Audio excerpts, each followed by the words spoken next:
Bengaluru metropolitan transport కార్పొరేషన్కి వచ్చే April నాటికి 1400 కొత్త ఎలక్ట్రికల్ బస్సులను సమకూర్చనున్నట్టు ముఖ్యమంత్రి సిద్ధరామయ్య ప్రకటించారు.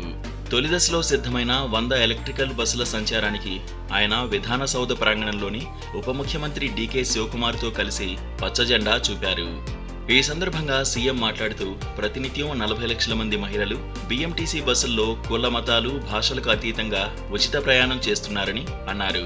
ఇంతవరకు 120 కోట్ల మంది ఆర్టీసీ బస్సుల్లో ప్రయాణించారని అన్నారు. మహిళల ఉచిత ప్రయాణం శక్తి పథకంపై ప్రారంభంలో ప్రతిపక్షాలు చులకనగా మాట్లాడాయన్నారు. ఆచరణలో దీన్ని విజయవంతంగా అమలు చేస్తున్నామని తెలిపారు. రాష్ట్ర వ్యాప్తంగా కాంగ్రెస్ గ్యారంటీ పథకాలు 4.30 కోట్ల మందికి నేరుగా అందుతున్నాయని అన్నారు.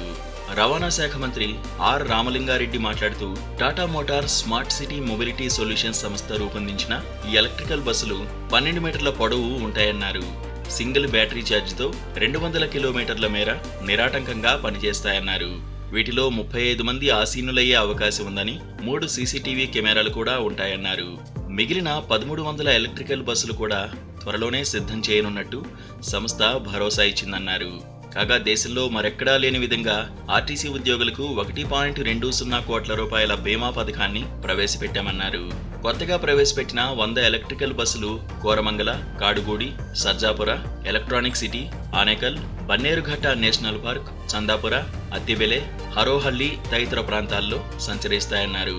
పలువురు మంత్రులు, ప్రజాప్రతినిధులు పాల్గొన్నారు.